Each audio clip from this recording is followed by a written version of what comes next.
Welcome to Rebecca Sounds Reveille. This is a special show today that I want you to be really excited about. As a veteran, a Marine, I am just overjoyed at the guest that I have today because she's focused on something that is an unscripted TV series that continues the highly effective peer support therapy. And I'll let her tell you the thunder that comes with this. And it is unlike anything that is really going out there. There's some things that are similar to this, but this has healing and positive growth rather than, I don't know, endorsing behavior that really doesn't get to be a resolution to a problem that many face after having seen serious trauma. And you know I'm all about overcoming trauma. So this is absolutely essential. She has something that's called Horses and Heroes, and you've got to hear about it. I want her to tell you everything about that and other things that she's doing, like, well, I'm just going to list it and let her explain it. Never can say goodbye. Chaze Island. What does this stuff mean? Oh my, I'm going to let her tell you all about it.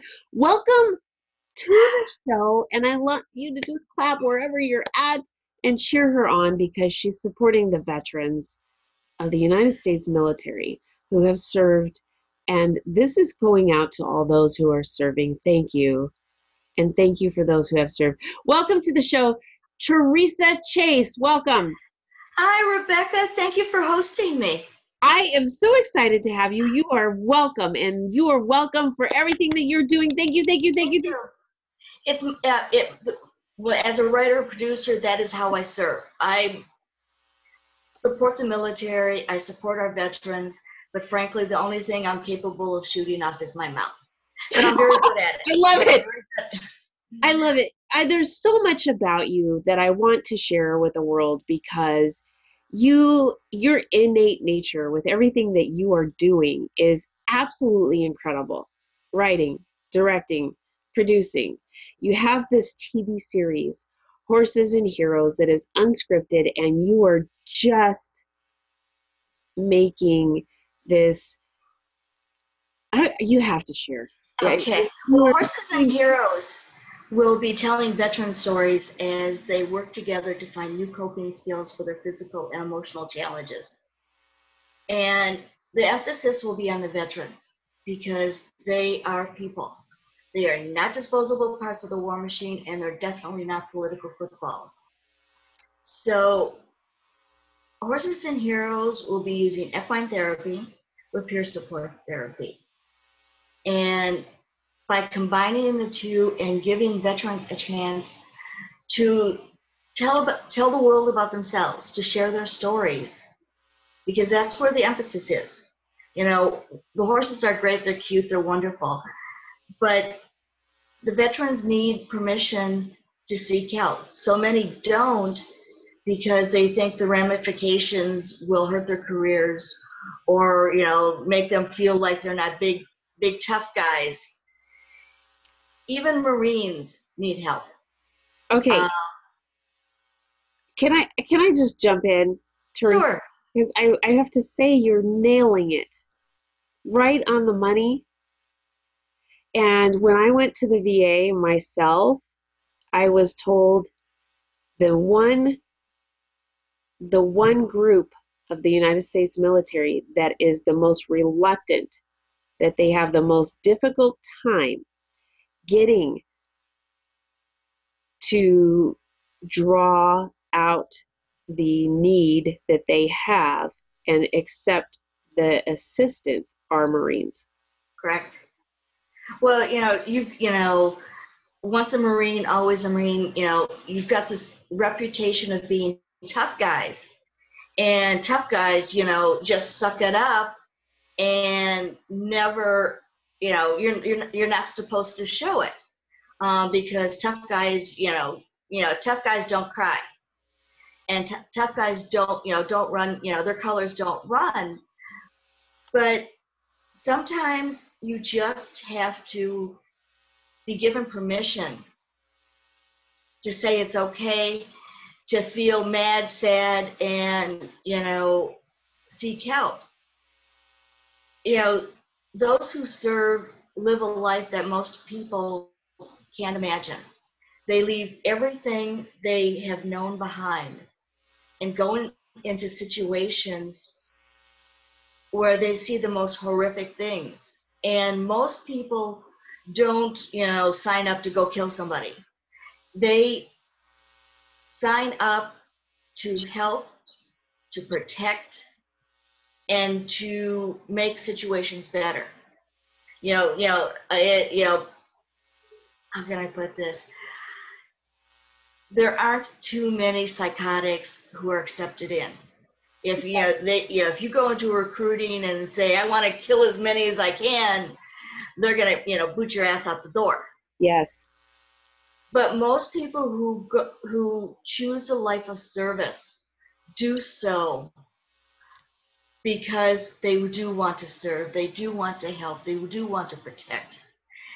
Yes, it involves guns and killing because when the bullets are flying, you have to fire back. But, most people would prefer to be helping and rescuing people and really being a positive influence, but you do what you have to do at the time to get Yeah. the job done. Yes. And so nowadays, there is more help. But veterans from World War One, Civil War, every war you want to name on forward, when they came home, they weren't the same person.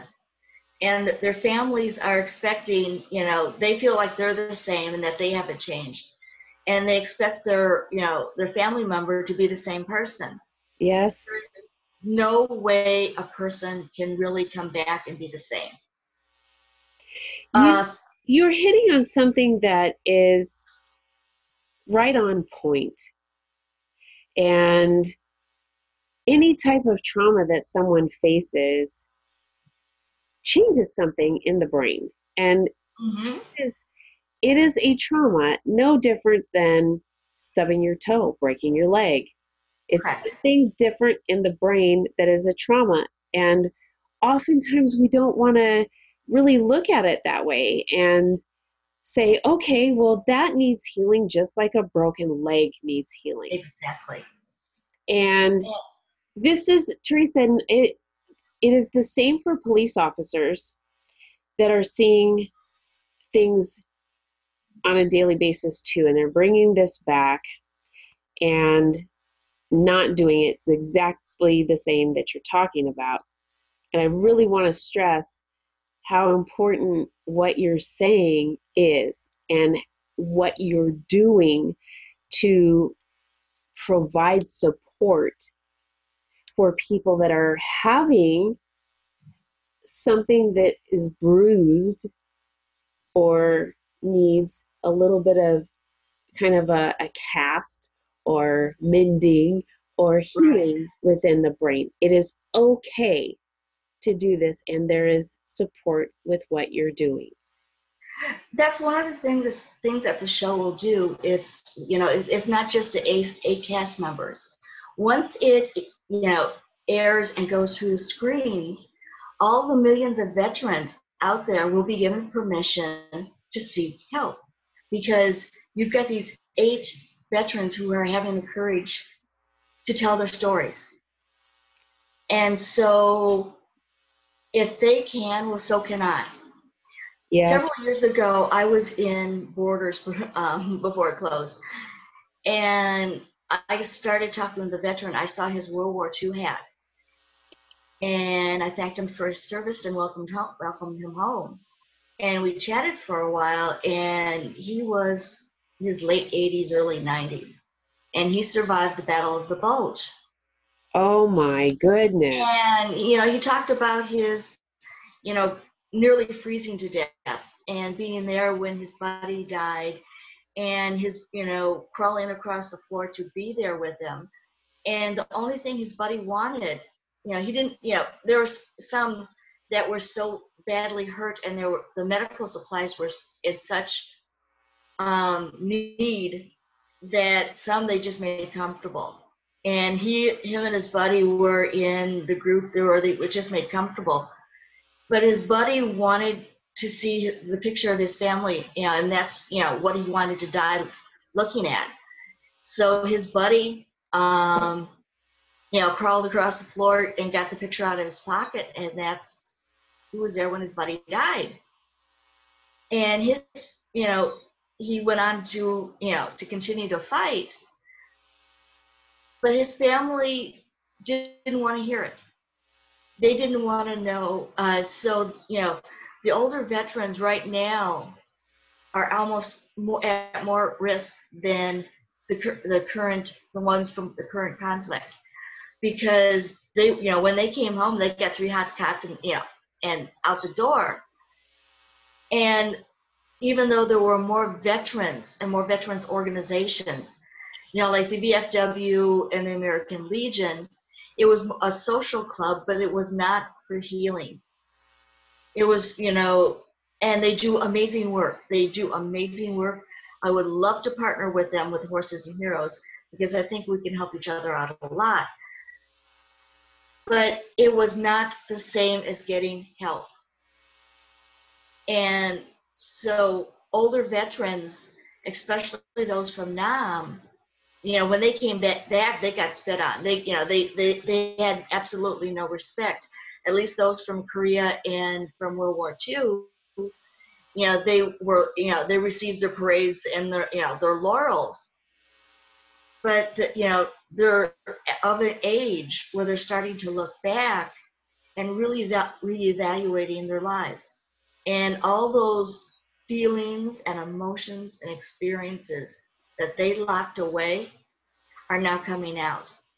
And they are having a hard time dealing with it because, they're tough guys and they're supposed to suck it up.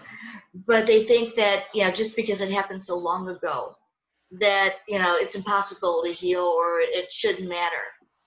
But it does matter, and it's never too late to heal.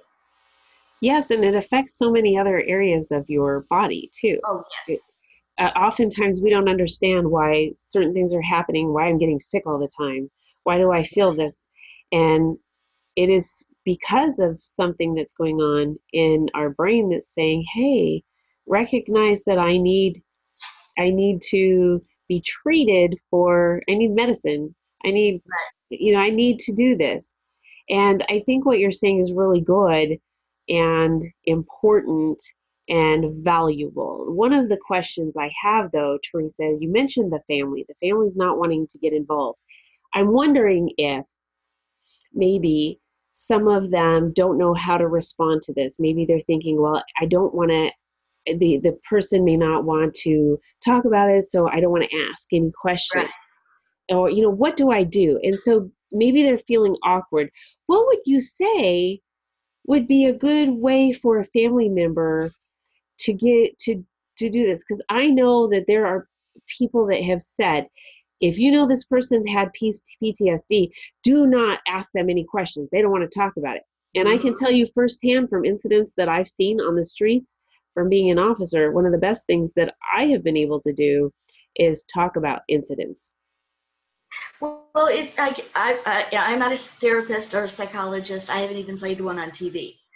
So, just from my own personal experience from having PTSD from another source is that you let the person take the lead. Listening without judgment is the best thing that you can do. And that's one of the things that the horses are really good at, and working with the horses and other therapy animals. But horses especially, they reflect back the handler and what they're feeling. So when you're working with a horse, they help you identify your triggers because they are so sensitive. They're they're on constant alert, fight or flight. And so when you're working with a horse, not only do they keep you in the present, but they reflect back what you're feeling, so you can identify what your triggers are. So, And okay, let me ask you, Theresa, do you sit on the horse and talk to it? Do you stand next to it and caress the, I mean, how does this it work? depends on the program. There is a international group called PATH, Professional Association for Therapeutic Horsemanship. Okay. They not only have you teach you how to care for a horse, but you also do riding. There Okay. is another form of equine therapy called Igala, and that is Igala. Okay. Igala, and that is only that's you are working with the horse. You know, you pet with the horse, you spend time with the horse, you take care of the horse, and so they feel that riding a horse is demeaning to the horse. Oh, interesting. Okay. And it's not something I agree with, but their programs really work.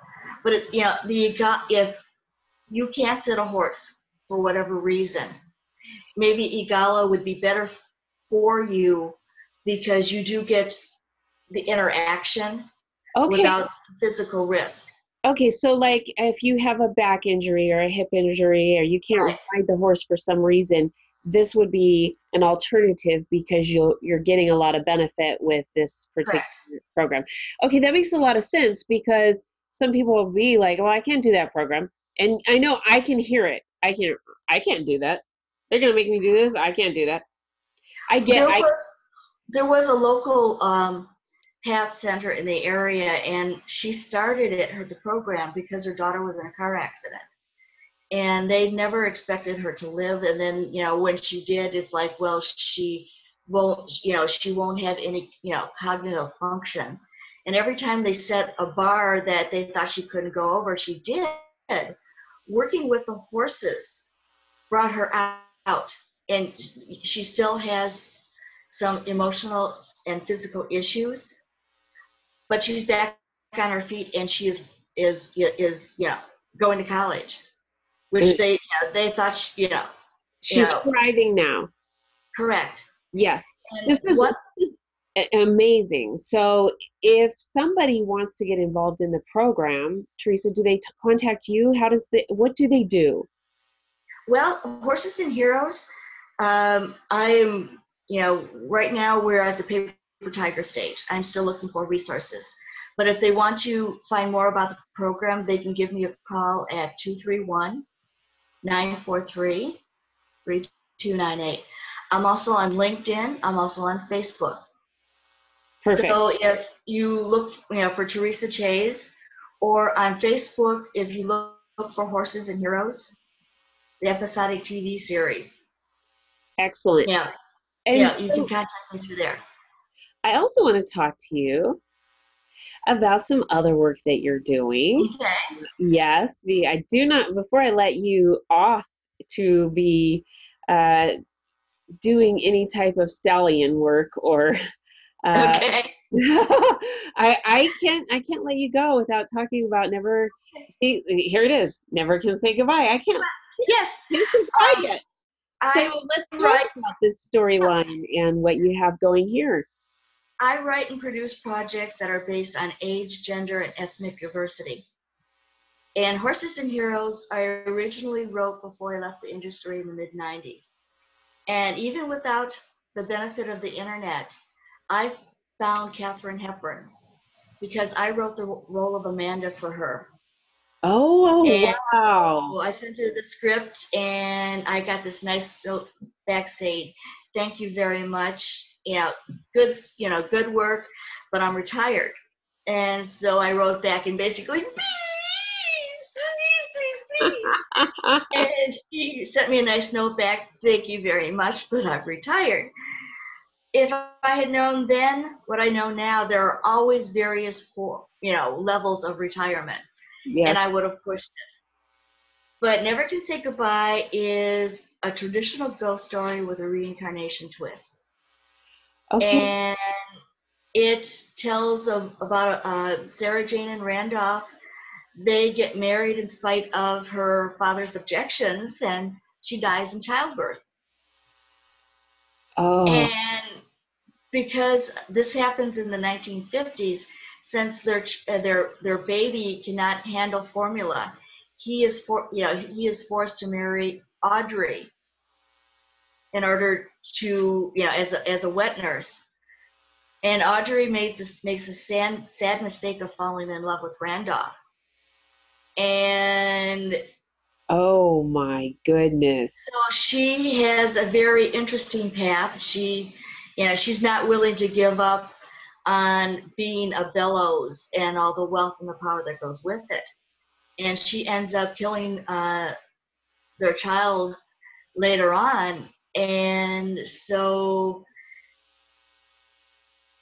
they come back. The little girl, Randy, ends up being trapped in the house, her ghost.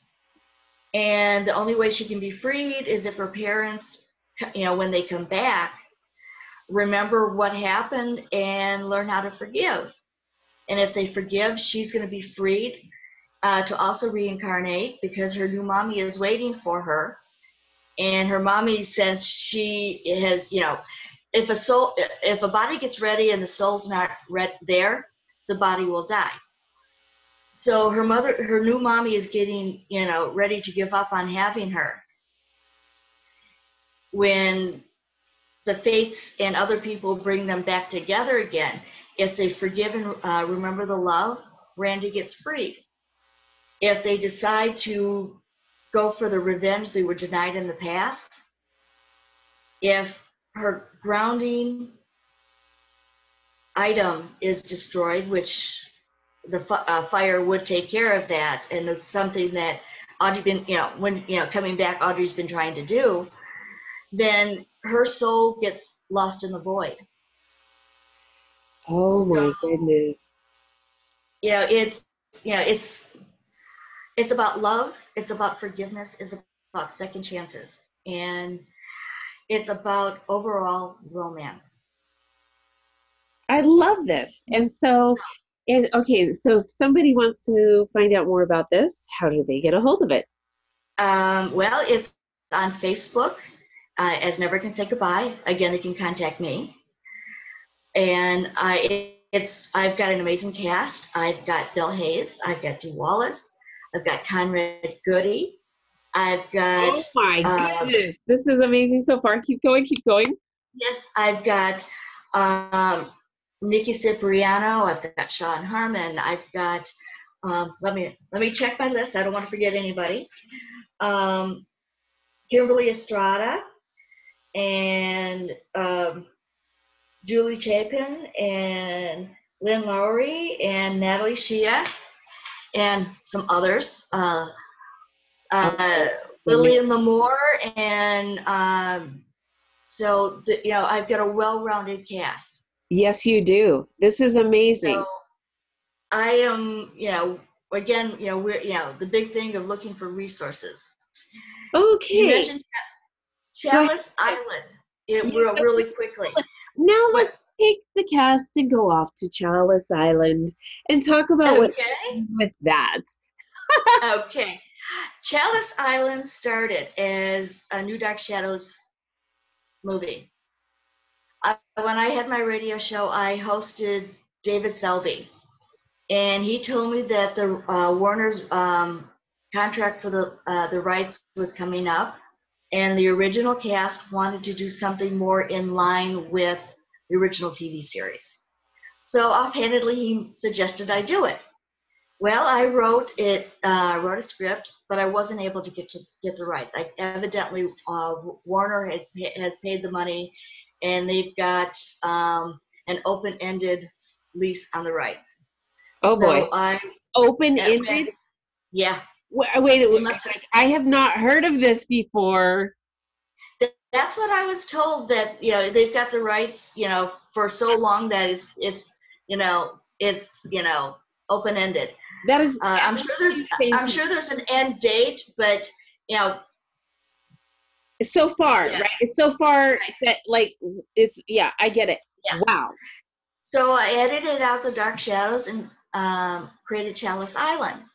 So we've got the dark shadows gothic horror suspense, romance, and the wicked cliffhangers. And I am working on getting as many from the original, the actors from the original series that I can. Christopher Pennock has already said yes. David Selby and Kimberly Estrada, not Kimberly Estrada, got Kimberly on the brain. Catherine Leigh Scott and James Storm is reading it. I am looking for introductions to Kate Jackson and Nancy Barrett. But there are other, I would love Laura Parker. Laura Parker, I think, is the most beautiful woman in the world. I don't care if she's 70 years old. She is so dramatic. And I just, growing up, I watched it when it was originally on the air. And yes, I'm a fan, and I'm gone goofy. But she, even back then, she was the most beautiful woman I thought in the world, and she still is. Oh. And so is Catherine Leigh Scott. She's very beautiful. But there are as many of the original cast as I could get, and then I'm going to add some. There are younger characters, but the original cast is going to be front and center, unlike in that movie in 2012 that we will not talk about because it was horrible. Oh no. Oh no. Do we dare? Do we dare? Huh? Do we dare? I accidentally watched a few minutes on TV, and it was a race to what was going to happen first: me change the channel or me throw the remote through the TV. Oh, that bad. Yeah. Ouch. Sometimes even a Band-Aid can't fix certain things. Yeah. A bad project will be a bad project no matter how much money you throw at it. And so. But I bet you learned so many things from that. And this is this is one thing I want to share with the audience. There are ouchers and there are things that a Band-Aid can't fix, but you have an opportunity to look at that and say, okay, what can I take from that that's going to make something else better the next time I do it? And you have done that. You have absolutely done that. And this is what's making you successful at what you do. And I want the audience to think about that. I want the audience to think about, what have I done in the past that just didn't work right? I need to think about what I can use from that will actually thrust me in a direction that's going to bring about something positive. So I'm really glad that you mentioned that. Well, Edison tried, I forget how many, times to make a light bulb. And when they said, well, you failed that many times, he goes, no, I found that was how many times it took for me, to find out that it didn't work. I found the right one. So it's just a matter of being persistent, being positive, being open to change and to new ideas, Yes. and getting up one more time, then you fall down. I love it. I love it. So, Theresa, go ahead. Well, life is full of opportunities, and when we help each other, and when we have the courage to say to a person, what do you need? Yeah. How can I help? That is how you change your own life and other people's lives. I agree with you. It's very rewarding to do that for both parties. And what you are doing right now and what you've done in the past that has launched you to where you're at, I am so amazed with everything you're doing. And I really want to ensure that our veterans have an opportunity to get connected with you, as well as all of the things that you're doing and everybody on a wide scope. So if you will share with the audience how they can connect with you and follow what you're doing and more, maybe even get involved with some of the things you're doing. If you'd like to know more about the projects, you can call me at 231-943-3298. I'm on Facebook as Theresa Chaze. I'm on LinkedIn as Theresa Chaze. I'm on Twitter I don't go to the others because there's just so much time in the day and days of the week. So, those are the primary. But I will do my best to help. And if you can help me make connections to help make the projects real, one of the things that I'm looking for with Horses and Heroes, there are a lot of corporations that support veterans. Uh-huh. We are doing an updated active version of old school where a corporation sponsors a show. Okay. And so, Little Caesars has a really good program to, they help veterans get their own franchise. Ford has a really good program. And I just found out that Tractor Supply also has really good programs. Uh-huh. So, I would love to hear from you if you want some positive, socially responsible PR. I would love to hear from you. This is fantastic. Thank you so much for being with us today, and thank you for everything that you're doing. Rebecca, thank you for your service. Thank you for coming home and becoming whole and for helping others. What you're doing is so amazing because you do step up. And when you went into the service, you raised your hand. When you came back, you found another way to raise your hand to make a difference. Thank you. Oh gosh, I've got tears now. Wow, what a way to close the show. Thank you so much, oh, Theresa. And I want to thank all of you out there for tuning in today. This is really something very special, this show. And I hope that you will have a chance to rewatch the show. And I really hope that if you know a veteran or you know someone in the military or someone that has had a trauma that needs assistance, please get this show to them. You don't even have to talk about it with them. They can see it and they can take this on themselves without having to confront anybody. And that is something special. Thank you for tuning in. I ask you that you share this show with everybody you know on social media and not on social media, and everybody that you don't know on social media. Get it out there. Thanks for tuning in. This is Rebecca Sounds Reveille.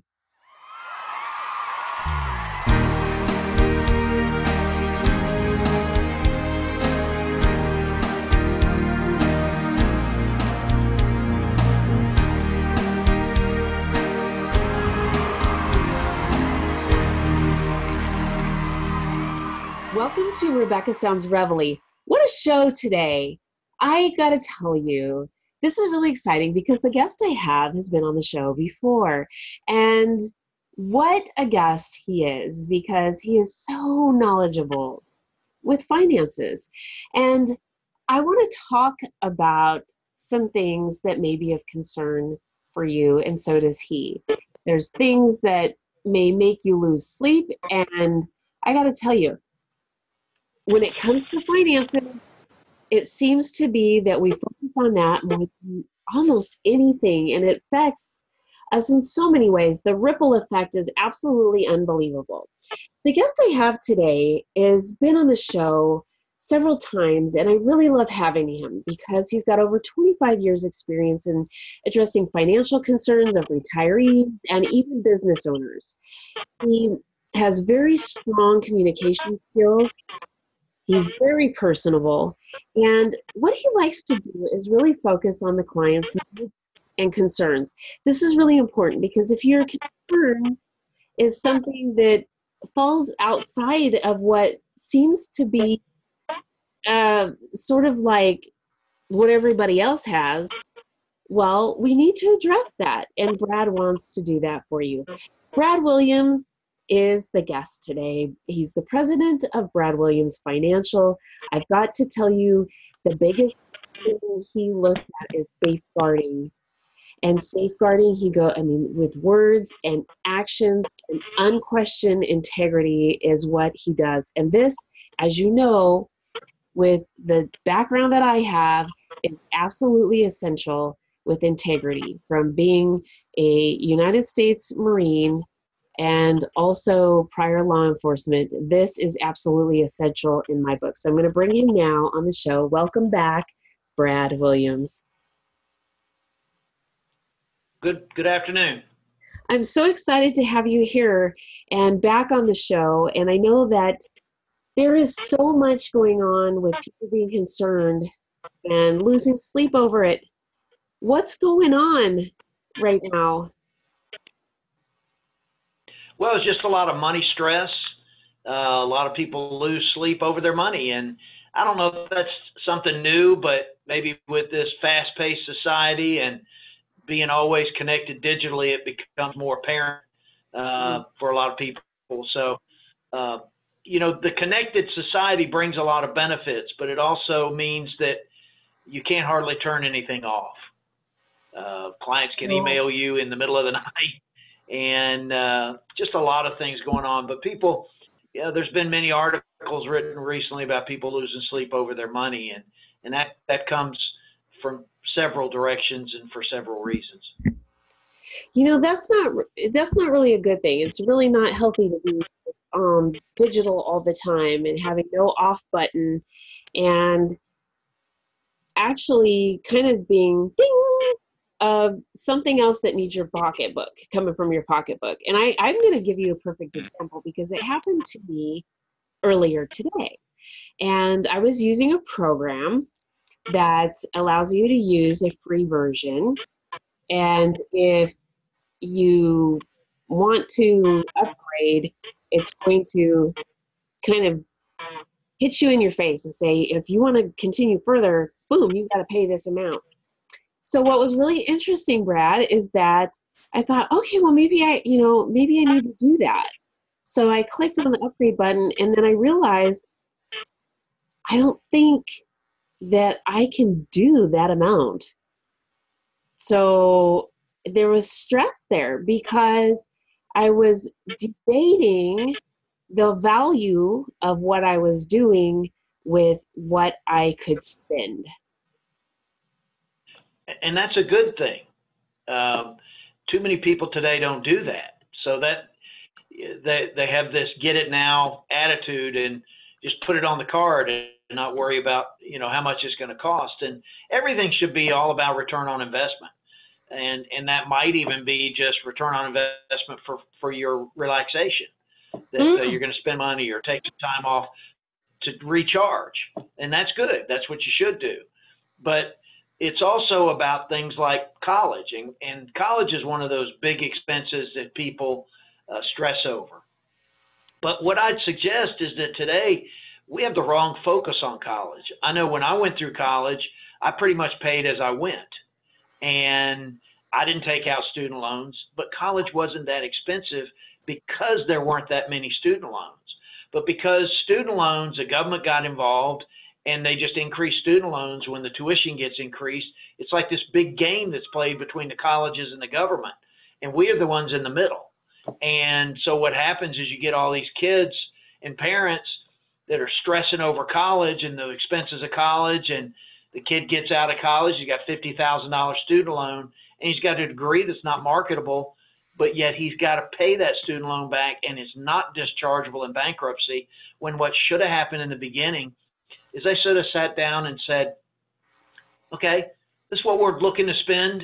How are we going to do this? Are we going to finance it? If we finance it, is there a return on investment commensurate with what we're spending? And I think if people did that a lot of times, they come up with, well, maybe we need to look at another plan. It's interesting that you say that. And something that you said is also very interesting in that oftentimes people go, okay, I can just file for bankruptcy. But you made a great point in that the student loan is not dischargeable.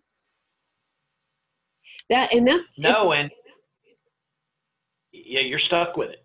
Yeah, and that'll affect your credit. I mean, this is something, the only way, from what I understand, to delay payment on a student loan is to continue your education and keep moving forward in college. That is the only way that I know of.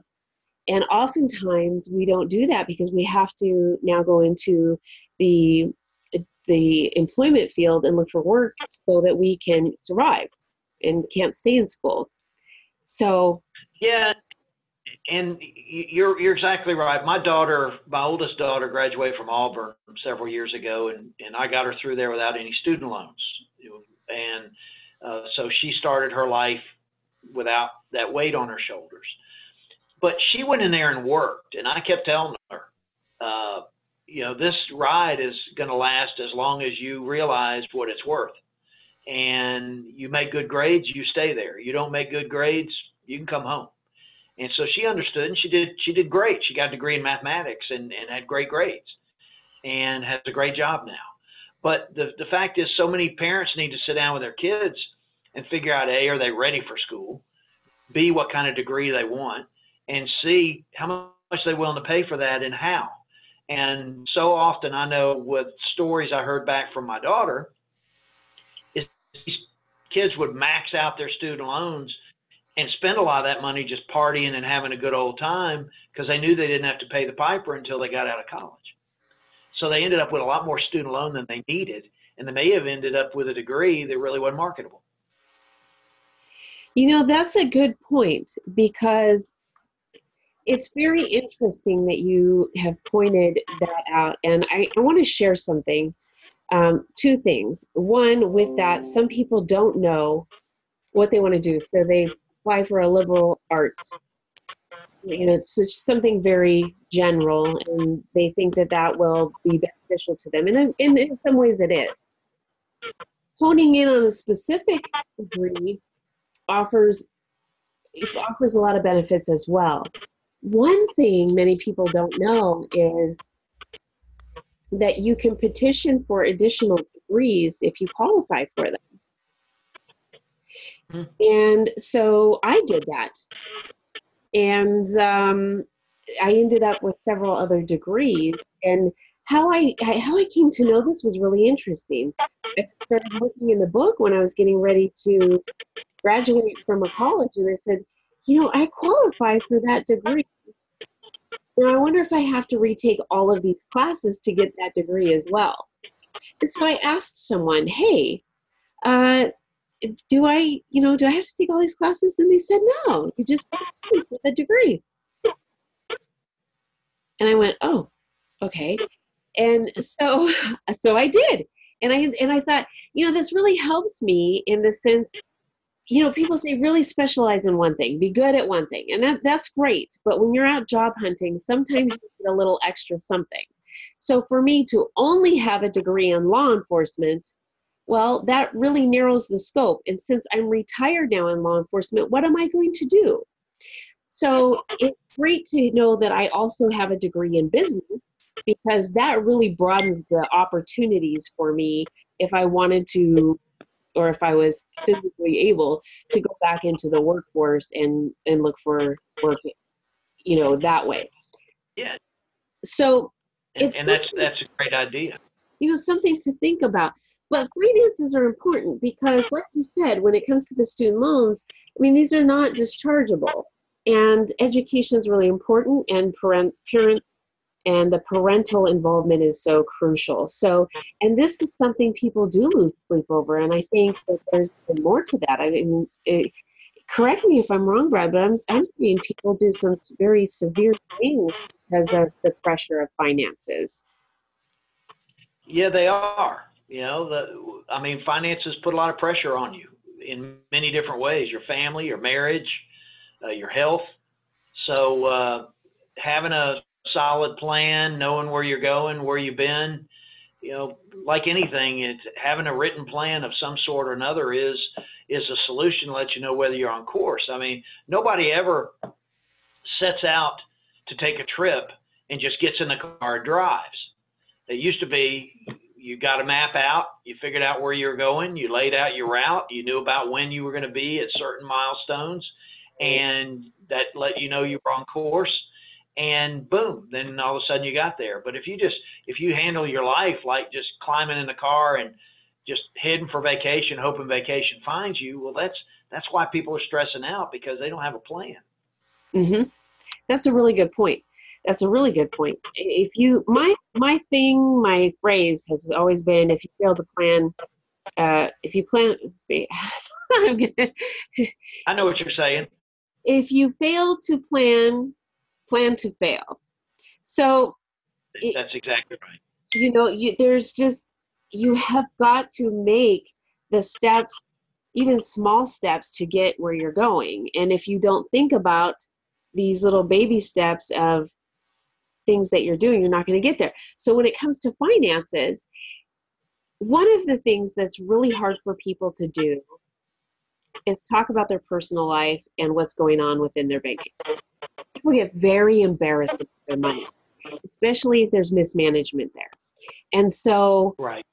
what I like about what you and your firm really found, the foundation of your firm is integrity and confidentiality. And this is really so crucial. And for people to know that you really value them, you want to meet their needs, and that you're going to address them, and they shouldn't feel embarrassed to come to you and talk to you about what's going on in their world with money. And even sometimes initially, if they talk about their relationships, they come and say, okay, this is where my money's going, and you can be able to decipher this is what this person needs. And even if they don't know what their need is, you'll be able to decipher it because this is what you do. Yes, and so often, even people who've been very successful, done a good job of planning, say for retirement, since my practice is focused for those who are at or near retirement versus young people. They've saved here, saved there, but they've never really put together a plan of what to do with that, how to employ those assets. And so they come in initially and they're all stressed because they don't know what retirement's going to look like. They're in retirement or they're right at it, and they're just really stressed over that. And then we sit down and we come up with a written financial plan. And then all of a sudden you just see the wind go, oh, I didn't know I was in such great shape. Even though they were in great shape, they're stressing because they didn't know. And so having a written plan, whether you're young, middle-aged, or old, knowing where you are, that's the key. And then you know what to do about it. If you got shortfalls, you know what to do about it. If you're stressing over healthcare, well, look at your different healthcare options. If you're stressing over college, well, maybe you need to delay it. Maybe you need to co-op or something like that. Maybe you need to, a lot. I think America, getting back to the college thing, I think American kids have been sold a bill of goods that college is the only way. And all I know is some of my most successful clients financially are people who know skills. When it's hot, people want to be cold. When, they want their water to run and their lights to turn on. So if you've got skills to be a plumber or electrician, heating and air conditioning guy. I've got a client, a heating and air conditioning company, and he's begging for apprentices and people to come work for him because he's got so much work. So people just don't want to seem to get their hands dirty anymore. They want to get the corner office right out of college or go to college and flounder around, and that's part of the stress. But what you're saying is really so good, because people don't necessarily value themselves because, like you said, sold this bill of goods and a misperception that you have to do this equals this for success. And that is not the case. We all have special skills, unique skills that can get us to success and define our own success because of our own dreams and what we perceive to be successful. And we have to follow that. And here's the thing, Brad, I'm thinking, when we think about the digital world, we can download all this stuff and we can read all this stuff and try to plug it all in and see if it works for us. But there's components that are missing. I can read this, but I can't really understand how to apply it. I can see it, but I don't understand how to apply it.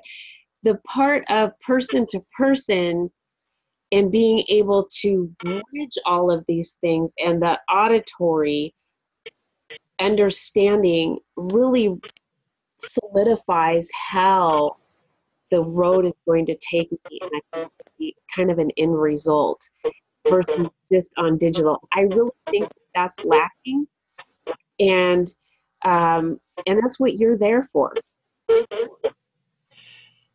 And that's right. And one thing is, there's a difference between wisdom and knowledge. I can have gained every word of wisdom or every word of knowledge from the Encyclopedia Britannica, but if I don't know how to employ that in real life, it does me no good.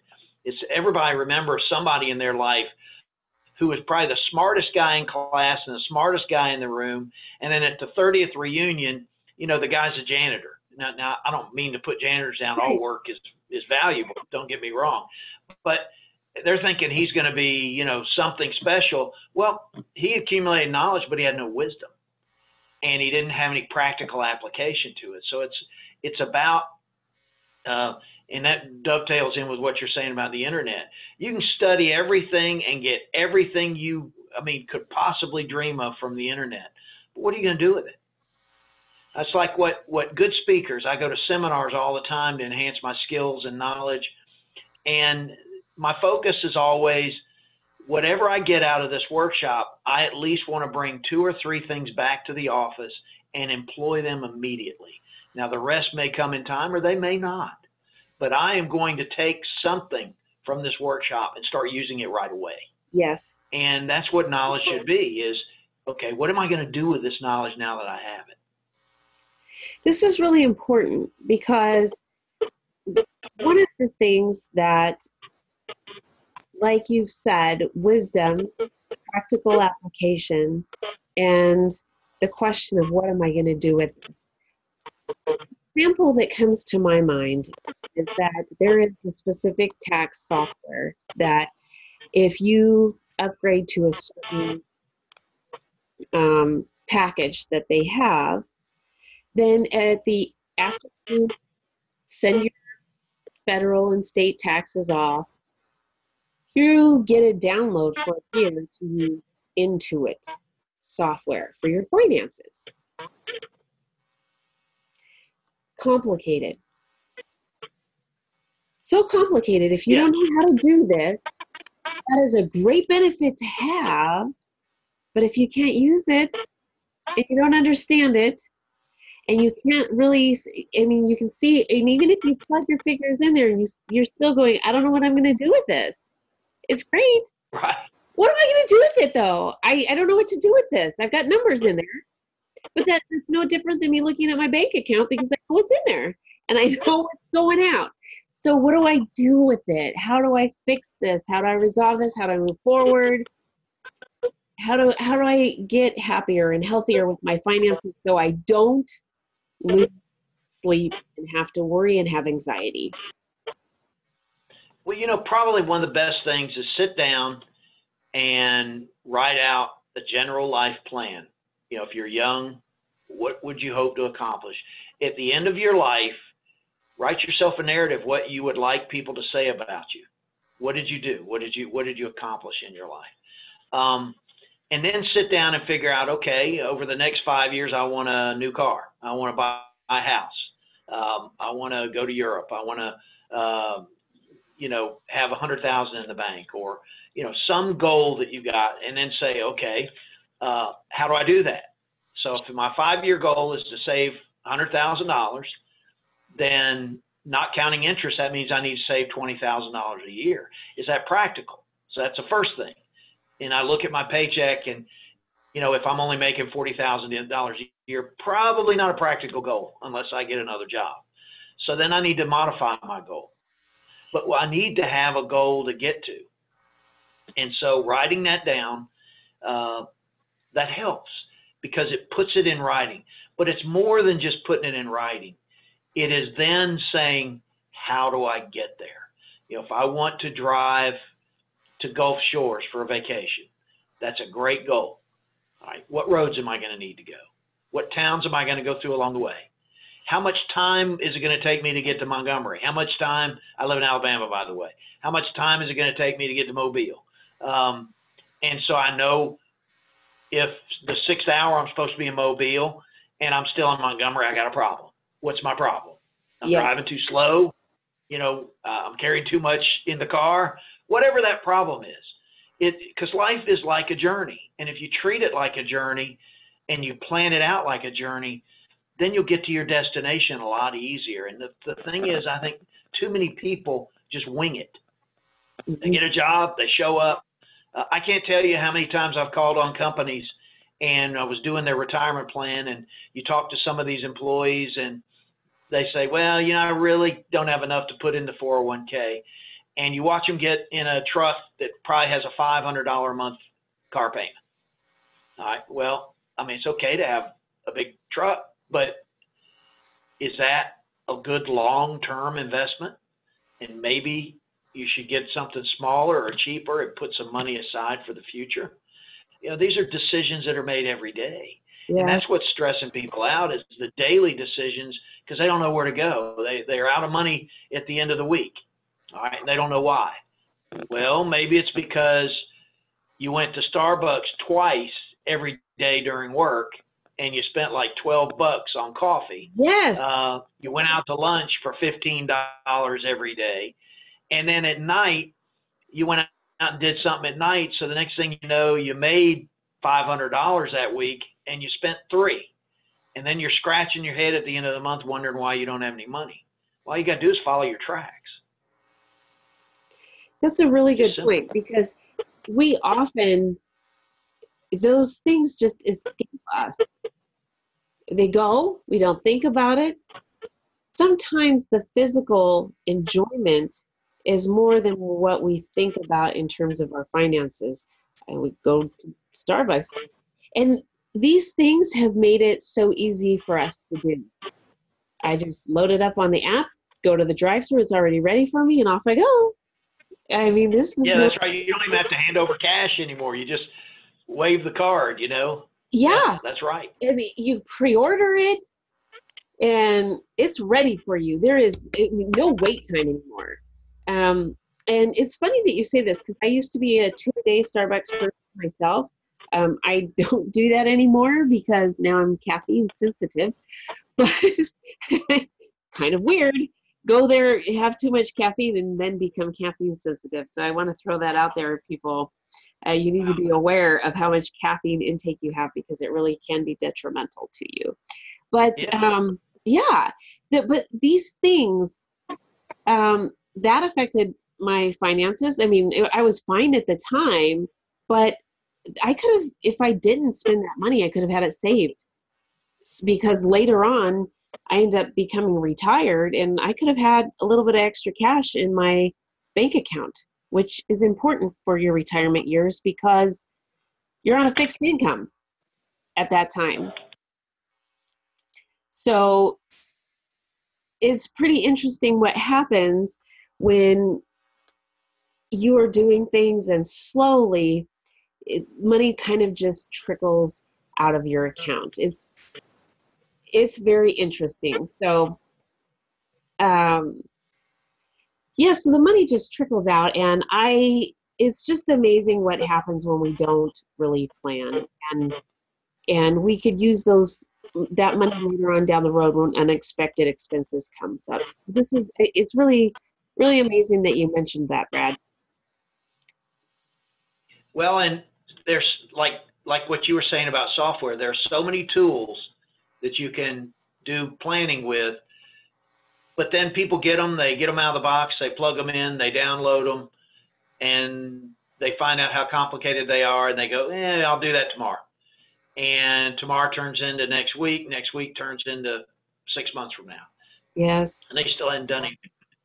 So it's taking that step, deciding what you're going to do, and then take the first step. I love it. And so one of the first steps would be to contact you and get a life plan going. And where can they get in contact with you, Brad? Best place is my website, which is askbradwilliams.com. So if you have a financial question, just ask Brad Williams. I love it. Do you also do estate planning? I work with an attorney to do that. I'm not an attorney, but I'm able to streamline the process because of my experience. But I have my attorney friend take care of the nuts and bolts of it. So you have full service. This is wonderful. So I want to thank you so much for being on the show, and askbradwilliams.com is your website. Thank you. Thank you.